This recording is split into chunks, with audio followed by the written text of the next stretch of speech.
Episode 32 of This Is Us 2 is brought to you by MinuteWithMary.com.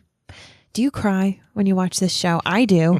And so you know what you probably need? Some dang good, not just dang good, the best waterproof mascara on the planet. And ladies and gents, if you so choose, I can hook you up. All you got to do is find me on Facebook. Search the hashtag Minute with Mary. I'm a real person. Yes, this voice that you hear belongs to a person. It's me, Mary. Find me, Minute with Mary. Supposed to be making amends. Crossing names off a list. And I've squared things with people that I've hurt. There are a few people that I don't think I'm gonna be able to square things up with, though, so I just figured, wall's easier, Yeah. You remember Dad? When he made his amends with us that night? He had a list in his hand. His notes or something, I remember that. Yeah. You get that, Kev? We all got our stuff. What about you? What about me? Well, what are you doing? I mean, you're doing like a month's worth of repairs in a day? You're doing it all by yourself with no help from anyone? I mean, you got actor help, but basically that's like, no help. Yeah. I'm almost 40 years old and I'm starting a new career. It's late, man. I feel like I'm already running out of time. Come on, we're the same age, man. Right? And don't say 40, all right? Again, actor. You ever think of yourself as an old man? Like sometimes I try, and I can't. I think it's hard to picture myself outliving Dad, You got a few years before you gotta start worrying about that. It goes quick, bro. He's already been gone for 20 years. He's already been gone longer than we had him.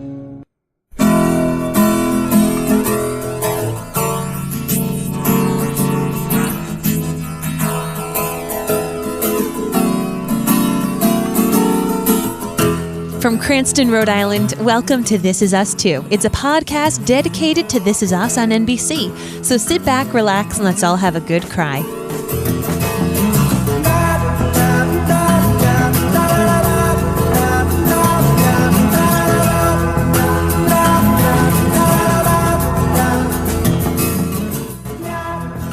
Hello, everyone, and welcome. My name's Mary Larson. My name's Blake.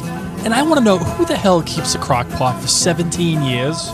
Especially when it's like a used crock pot. So you have no idea how old this thing is, and you have to fiddle with the switch. If it still works and you're a frugal person, I mean, I think about all the things that we have had for a long time, and if it still works, I use it. 17 years. I probably would be like, and this crock pot still works. I'd be like giving it a medal. I never ever want a crock pot in my house again. I don't want one. You know what's crazy is ours broke, and I didn't know. And my mom was like, "Why is your chili lukewarm?" Mm-hmm. So it was like kind of warming, but not right. Right. Oh, I'm glad I threw it out. Actually, that reminds me of the time. Remember when we had an issue with our TV in our family room, and I took out the plug, and I realized that the plug was all burned out. Yeah. And I showed it to you, and it was all melted. It was all brown and everything. I said, oh, my God, like this could have been an issue. Like this could have been a problem. And luckily it wasn't. But, yeah, it's kind of what it reminds me of. Man. So, I'm going to lay this on. My wife doesn't know that this is coming. But, just hearing what we just heard from Randall there. Mm-hmm. I'm starting a new career when I'm 40. It didn't really hit me at the time when I was watching this episode, but I had I told all of you about a rough conversation I had with my dad the other day, and I feel like right now I'm 35 and I'm at a crossroads with my career and what I'm doing and how I make a living, and I'm at a very big crossroads right now, and I don't know what I'm going to do. Yeah. I don't know how I'm going to do certain things. Do I make this my full-time job? Do I make that change? Do I keep going with what I'm doing in my family business. Both have their merits and both have their problems. And I know you as listeners sitting there saying, yeah, okay, dude, whatever. Like, go pound sand. But, I'm 35, and do I start a whole new career?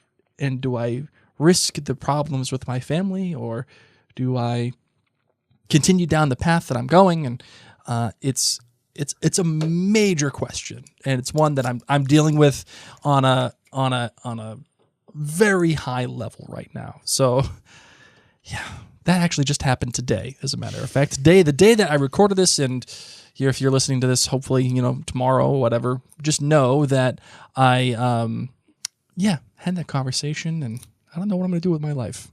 You're like Randall. Well, we'll see. Hopefully it turns out as good. I don't know.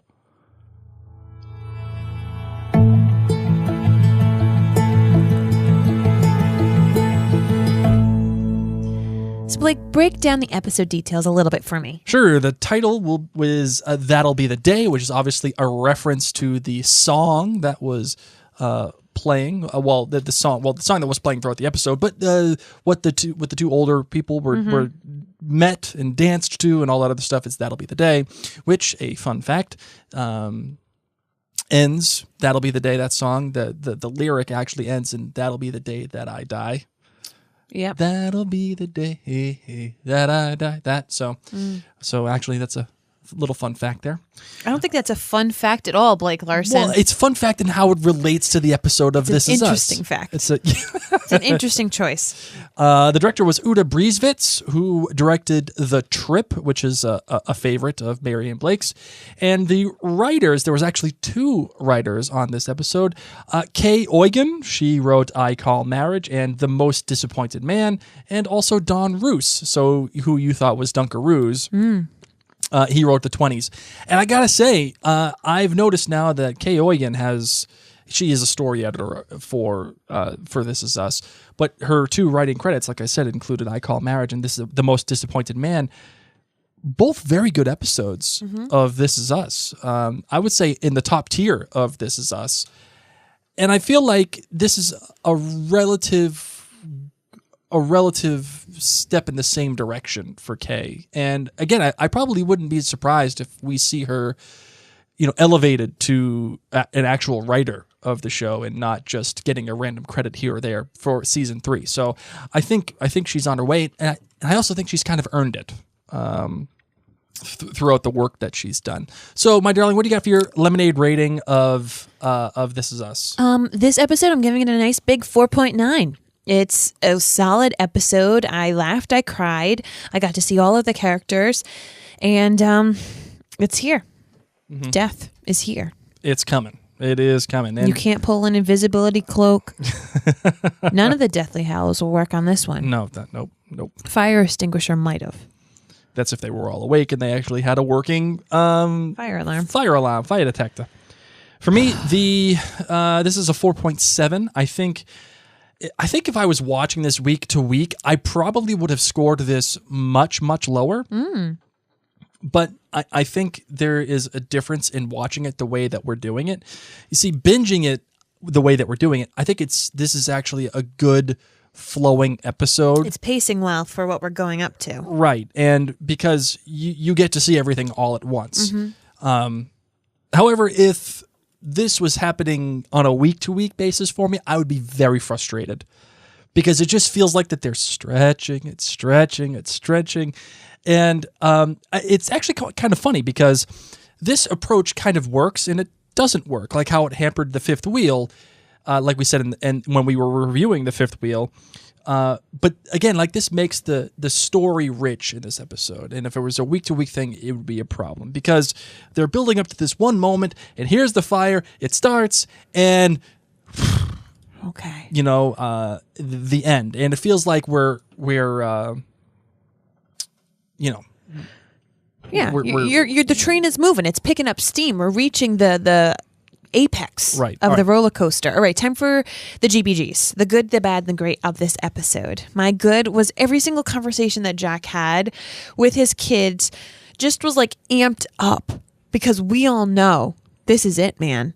We saw that devastated shot of Rebecca in the freaking Steelers shirt. Okay, Right. we know what's happening. We know it's now. It is here. We know because of the shirt placement that it is happening. So every single one of their frickin' relationship discussions is their last ones. And that videotape that Kate had with her dad smiling at her, Katie girl. Oh, piece to my heart. That was my good. Okay, my bad.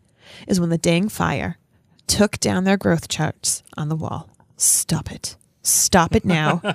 I am never going to be a person who ever walks into a Bed Bath & Beyond, a Target, whatever, certainly not a yard sale or a neighbor named George. I will not be getting a crock pot ever again. Instant pots, or whatever the heck they're called. I will be buying those from here on out. Everybody, get rid of your crock pots. Hide your kids. Hide your wife. Hide your kids. Hide your wife. Okay? Watch out for those crock pots. And then seriously though, I'm seriously going to have an issue if I ever buy a crock pot again. Yeah, as I assume lots of listeners New are. ones. That's it. We're only buying, if we ever get a crock pot again, it's going to be a new one. We are never buying a used crock pot. Oh my gosh. Sorry. Go ahead. Go ahead. Am I great? Oh my gosh. This is something I remember. I remember people talking about, oh, this is when he's going to die. This is when he's going to die. So Jack, the actual death episode is going to be the next one, I assume. I assume. It just has to be. It's like you can't play it out anymore. Right. And what blows my mind is that in this show, Jack dies right after the Super Bowl in 1998. Sure. And then the episode was this year, 2018. That's 20 years after. And it happened after the Super Bowl. Right. So that, like, look at them. Look at them just taunting everybody like, oh, you had fun watching the Super Bowl? Wah, wah. Watch Jack die. So I just think that was extraordinary planning on NBC's behalf to like have not only this extremely important episode air after the Super Bowl, but just the timing of the plot. Whole thing, the planning of the whole planning portion of it is pretty spectacular. And I got to tell you, thank God we were not watching This Is Us this season, the past season, because if I had to watch Jack die after the Patriots lost to the Super Bowl to the freaking Eagles, I don't know what I would have done. I would have gotten my crock pot out and just left it on. You would have, you would have smashed it. I would have been very upset. For me, the good was it's a tool that a lot of writers use. It's called dramatic irony, and a lot of people actually call it the God view, which means you see things and you know things about what's going to happen that the characters don't know what's going to happen. So we all know that the fire is coming. We know that because of Rebecca's Steelers t-shirt. We know we've been doing Puzzle Watch 2018 this whole time. Yes. But as soon as Rebecca comes out with that t-shirt, that godforsaken, sorry Steelers fans, that godforsaken Steelers jersey t-shirt, we know this is the day. Mm-hmm. This is the day. That'll be the day. This is when it's going to happen. As if the title didn't give it away. So I know, right? So when we have all of these moments between Kate and Randall and Kevin, and with Kate yelling at Jack for taking the video, or Kevin, being crappy with his parents because, Sophie got into NYU and he was supposed to be in the Super Bowl and not watch the Super Bowl like them. And with Randall, with the girlfriend, and I know you were a gentleman, and the whole thing, well, I'll see you tomorrow, when you know that none of this is going to happen.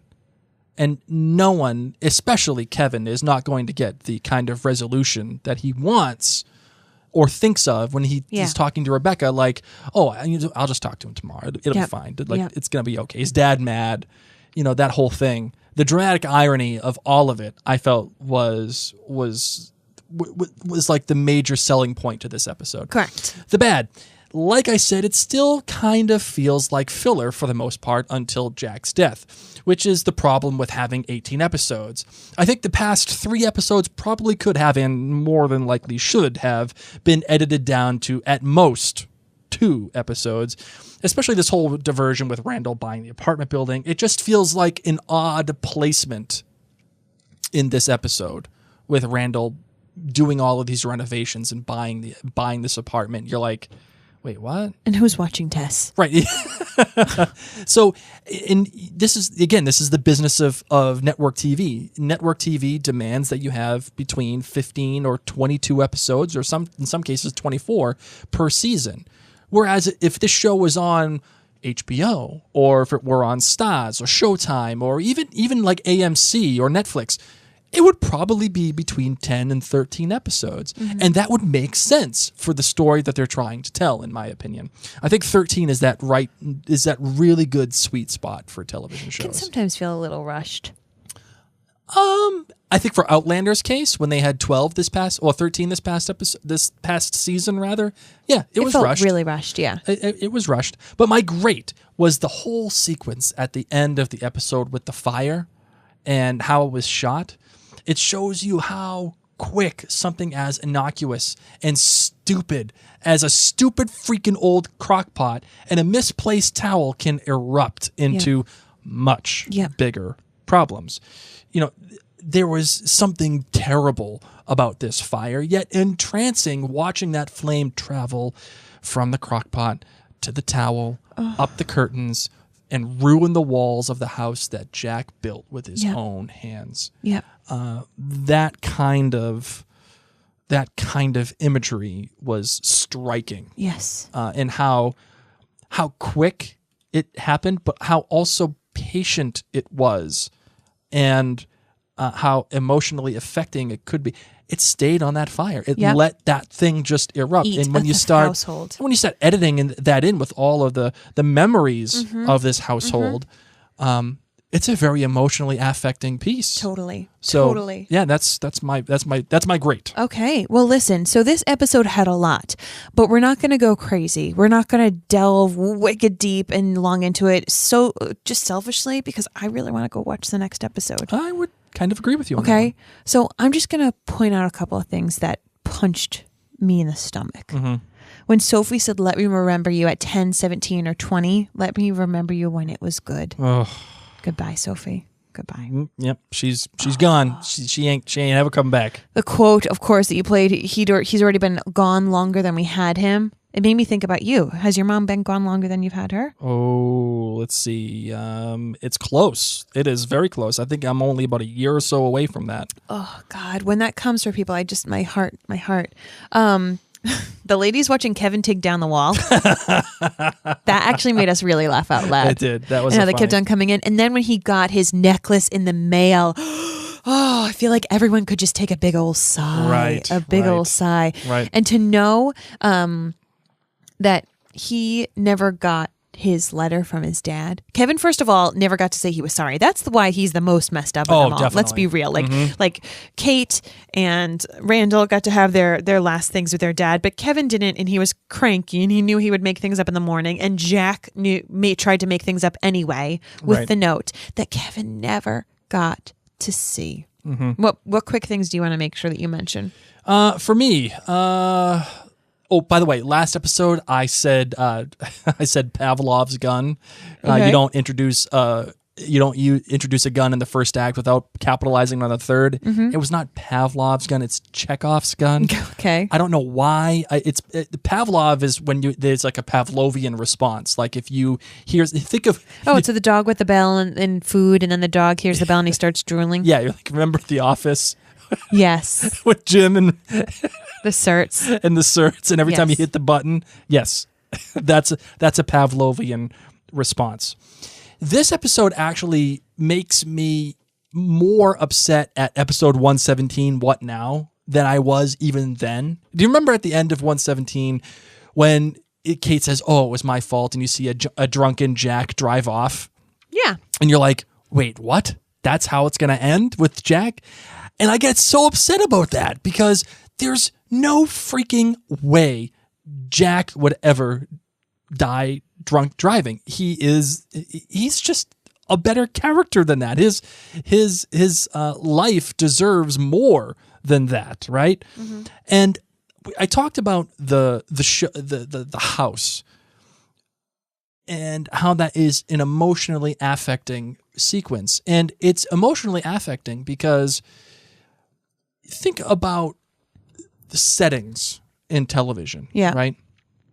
Settings are the most are probably one of the most defining characteristics of a television show. That's what makes it feel real in everything. Like, so think of the island in Lost, or Scotland in Outlander, or the Key West in Bloodline, or even Albuquerque in Breaking Bad. These are all unique, fruitful settings for your story. Yeah. Right?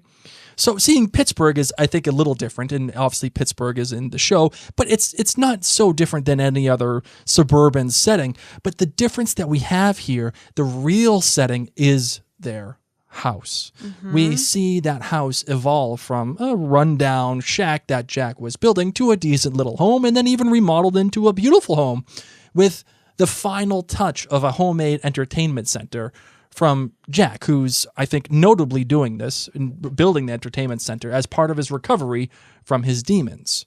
Every time he wants to take a drink, he just grabs a hammer and builds. Oh, so good. And having the episode with Jack start like that, him doing the woodworking was special. So seeing that unique setting burn to ash is extremely hard, simply because, like those other shows I mentioned before, the house, the Pearson house, is another character in this show. It's true. You've grown with it. It's true. You know? So I think, oh man, it's hard. It's hard to see that thing happen. Are you in or out on R&B properties and the whole remodel journey? Oh my God. I am kind of in, but Beth's got her own thing going on. I would really like to see Kevin and Randall start big 3 houses together. That's what I want to see. That's what I want to see. What did you think about the whole dog situation with Toby and Kate and Jacob Tremblay? I feel like Kate is now facing her demons, facing her ghosts, and is able to grow from it. And I'm really excited for Kate. This was a huge thing. I do need to say, though, no wonder Kate always watches football now with her dad's ashes, because she wasn't there. Oh, yes. Right? So that's why she's like, I always need to watch with my dad, because she didn't. Oh, that is good stuff right there. Right? So I'm like, yep, I'm all about this Kate. I liked Kate a lot in this episode. I liked her growth, and then just it dawning that, like, this is why she does it. This is it. That makes total sense now. Yep. Okay, I didn't even think about that. Yep. And I also took Kevin getting the necklace almost as his amends with his dad. Yes. I thought it was such a beautiful sequence when he is checking off all the names, and you see he checks off Sophie, and he's checked off Charlotte and the whole thing. Yep. And he turns it over, and it's his dad that's left. And then he got the necklace. And so incredibly good. So I wonder, though, I mean, we're going to have Jack's death coming next episode. Has to be, and that yeah. makes sense. I mean, what does the show have in store for us? I mean, after his death, I mean, will the momentum of the show, which has been focused around the mystery of Jack's death, I mean, finally run out? You know, it's going to be really interesting. I tell you what, I really love a lot of these characters, and obviously we're going to be learning more about Jack and to see what happens in Mirror with these people. I don't know. I mean, I think because the cat was out of the bag that Jack's dead so early in season 2 that we can move on from this. I'm glad we're getting it done now. I'll be interested to see what the big puzzles, if there are any, are for season 3. Right. Because, you know, there's a difference. There's a difference between, you know, a hook, like we've talked about before, the hook being, Jack's death. What is it? Versus the reason for being here. And the reason for being here is hopefully the relationships between all of the rest of the characters. The hook is what gets us in, but the reason for staying needs to be solid. And I wonder if actually just going ahead and having Jack's death, doing it, finally just saying, okay, this is it. Thank you very much. We're moving on. Maybe it finally gives the show the creative freedom that it needs. I'd agree.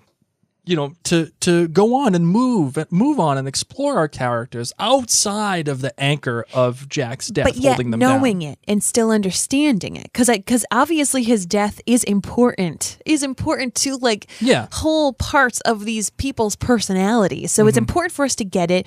It's obviously important for us to understand how he died, because it's been very important for Kate. But you're right. Now we get to kind of delve into different aspects of this family. Do you think they went a little overboard with Kate and the dog? Nope. And it's not your fault and blah, blah, blah, blah, blah. Nope. You know? Oh my God. Nope. No, why not? I just You just thought it was right? thought it was right. I feel like that's something I would do. I'd be like, I can't have you. I'm so sorry. This Right. is really hard for me. I would totally have spoken to a dog. Sure. Can't you picture me doing that? Would've. Yes, I can picture So you I was doing on it. board with it. I'm like, I would have done the same bloody thing. All right, final thoughts for this episode, my darling. No, No, you don't have nothing. no, No final thoughts. none. Okay, well, I have one. Good. Bring it. There was a scene with Jack, and it's a very subtle scene, something small, and it's just I love quiet scenes. I love when the show takes its time. Like I said, it took its time with the fire. When you can linger on something and let it, I think of Westworld. They allow shots to linger. Like there was I remember Anthony Hopkins when he's having a conversation with one of the ladies from Delos. They're in the middle of a dinner table conversation, and he stops in the middle of their conversation after she says something, and he just stops and looks at her for 10 seconds almost. Just like a 10. I'll pause for Thank you. 3 seconds. Think of how uncomfortable that was for 3 seconds. Look at me. I even said no thank you because I feel so uncomfortable. Right, exactly. That's only 3 seconds. What I'm getting at here is there's a scene with Jack when he's cleaning his kitchen. And he's putting away all of the food. And he's sweeping the floors. And it's after he talks to Randall. And after he writes that heartbreaking note to Kevin, if I don't see you before work, we need to talk. I love you. You owe us an apology. Oh my God, it's such a great, quiet scene for Jack to just tidy up his own home. It's a reminder of what really matters to Jack, which is his home, his family, making amends, helping his wife, and being a good dad. And I think the real heartbreaker here, too, is something that we actually didn't really talk about last episode, which is his desire to make big three homes. I was just going to say, we can't forget that he and Rebecca sat there, talked it out. Rebecca took a moment to think and said, yeah, let's do this. We did do something very well together. We have run this family together. Let's do this. Right. And for her to make that leap and say, all right, we'll do it. And then that night have this fire happen and all that stuff. And what a surprise. Oh, wait. What? Didn't she find a home? Even she was like that. Yes. Yeah. Remember, she brought out the thing. She's like, "Okay, I'm trying to be cute, right? Just open it up, will you?" Yes. She does it for him, and it's about to happen, and it just doesn't. Unbelievable stuff here. So there, like I said, there's some great stuff in this episode, and then there's just that kind of like, okay, we're in one spot, man, Yep. where we're just waiting. We're waiting to get to the big moment. And that's why if I was watching this week to week, I would have been pissed. I would have been like, three lemonades, because what the hell, man? You're just prolonging it even further. And for That's what? what they're doing. That's what they're doing. I know. It would have made me upset. You know what? I think that this is a learning opportunity for you, since this is what they do, and it comes out once a week, and Yes. we will not be binging season 3. I think you're going to have to rein in those expectations, because this is a long episode playing show. So you, I think, and our listeners are just going to have to say, this is what they have to do sometimes, because there Sure. are 18 episodes. They're going to be treading water a little bit. They're going to be stretching things out a little bit, and that's going to be okay. That's Yep. going to be okay. All right, Puzzle Watch 2018. I think this is going to be the final Puzzle Watch. Will Jack die because of the dog? It seems to be that Jack will die because of the dog, given how Kate has responded to Audio, the new dog. Okay. And we know that Kate is actually cuddling her dog in the post-fire scenes, so the dog definitely makes it out. So it feels to me like Jack dies. Like it feels to me like Jack goes into the house to get the dog, and then he dies after the fact. Like I said, there's no way that they're having him burn up in flames. So it's not going to happen. They're not going to show it, hopefully. No, it's just. I know. And remember, also here, Rebecca has all of Jack's things in the season 2 premiere, Okay. by the way, right? So there's, like I said, there's no way he gets burned up. Otherwise, all of those things would be burned as well. So I think he makes it out with the dog and goes to the hospital because he doesn't feel right, like the smoke or whatever. And then he ends up dying in the hospital in a fashion that you wouldn't expect. Stop. So that's almost a hot Can take. this just all be pretend and he's fine after all and he's actually just living somewhere else? All right, my love, do you have any? would be weird, Do you though, have you have a hot take of the week? I just think that... Hold on, wait. Do you have a hot take of the week? Say yes or no. Yes. Okay, hold on.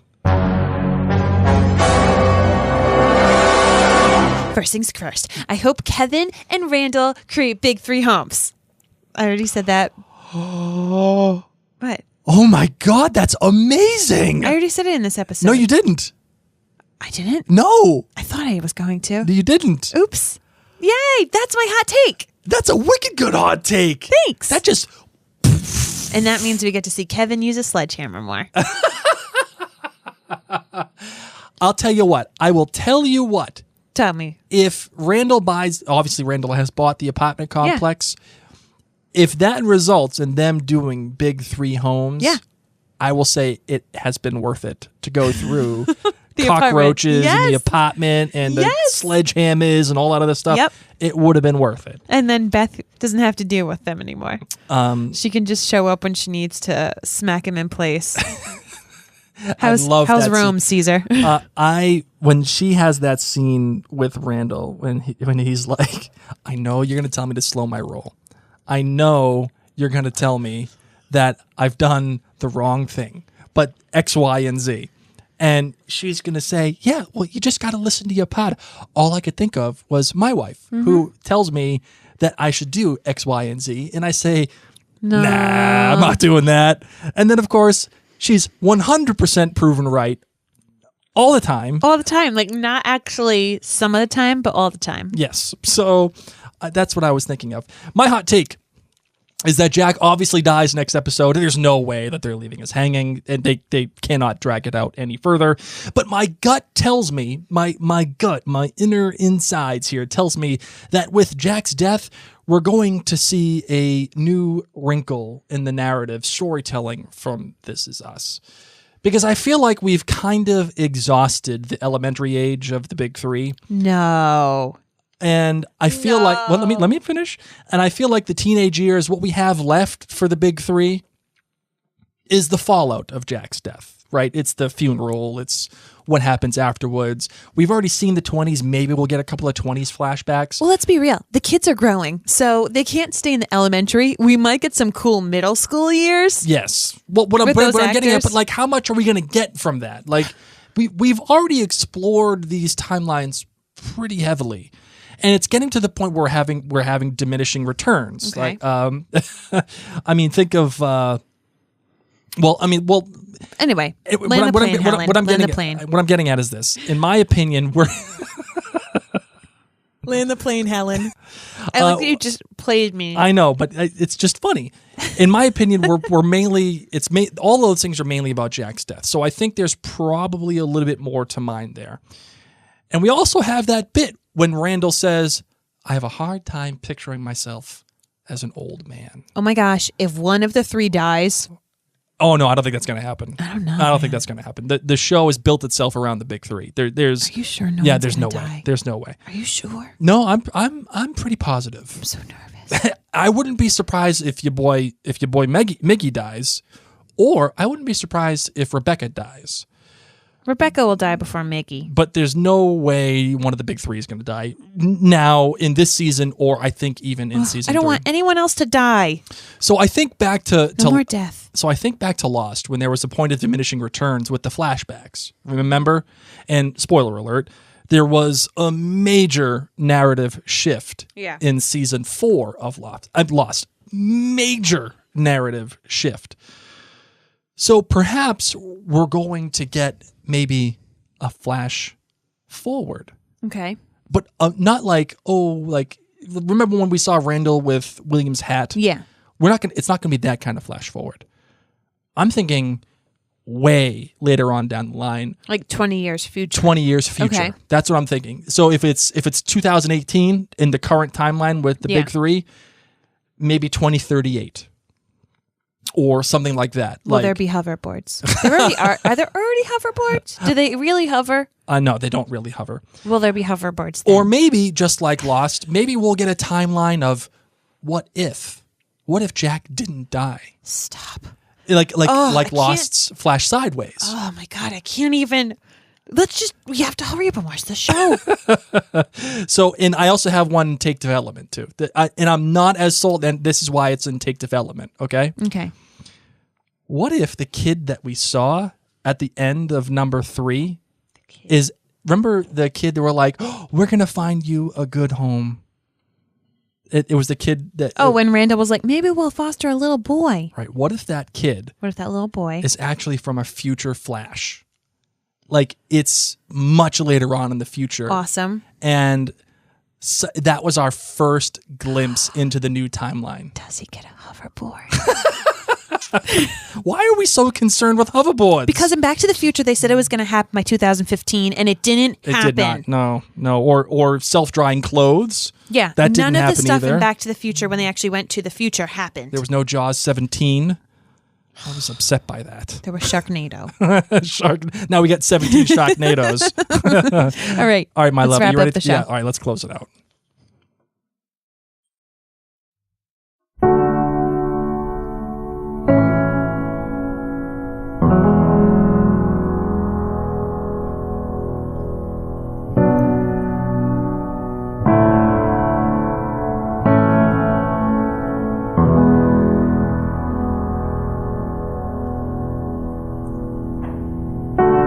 There is a house built out of stone. Are you guys crying? Because I am. Wooden floors, walls, and windows.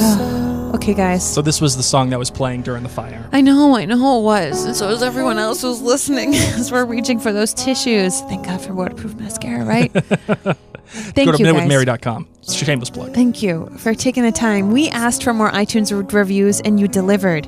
You delivered. FL Flip-Flops says that this person loves this podcast. Longtime listener, first-time reviewer. I love listening to Mary and Blake since I discovered Outlander Cast. I really enjoy the insight into their technical aspects of the show I may have missed in the first watch, along with their funny banter. If you love the show, you will love this podcast. So thank you, FL Flip-Flops. And just so you know, I love flip-flops. Like, they're my thing. Right, Blake? Unless you get jabbed in the foot like you did the other day. Oh my God. Yeah, there should be a little warning not to walk on like sharp sticks because I cut my foot open. Oh well. Thank you. But seriously, guys, it is coming. This Is Us is coming. And I'm seeing it. I'm seeing it on people's timelines. I'm seeing people say, I can't wait. The countdowns are on. Mm-hmm. Please. There's brand new key art by the way for season 3 of This Is Us. Much better than the previous 2 seasons key art. Mm-hmm. Much better. So what can people do, Blake, for us if they want to help spread the word? You can go to maryandblake.com and check us out there, all of our podcasts. You can go to maryandblake.com/thisisus2. Also, you can check us out on Facebook. Just type in Mary and Blake, or go to Twitter and type in Mary and Blake 1. That is our Twitter handle. What? What is true? Well, I was thinking you could take a screenshot of the podcast that you're listening to, share in your Facebook stories. Just give us a little shout out. Guys, thank you. Thanks for taking the time. I know it's really weird that we're like hanging out with you when you're driving, when you're cooking, when you're working out, and it means a lot to us. We listen to podcasts too, and we know that you've chosen to listen to us over the radio, over Beyonce.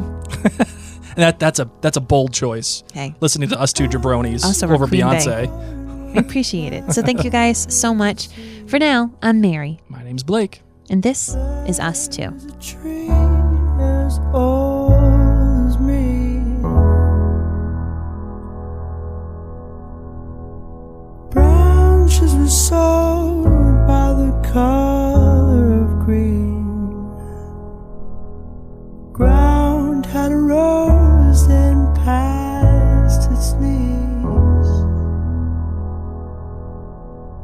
By the cracks of his skin I climbed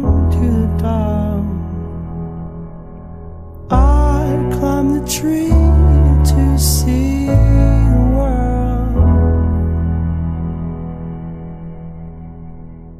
When the gods came around to blow me down, held on as tightly as you held on to me. Held on as tightly as you held on to me.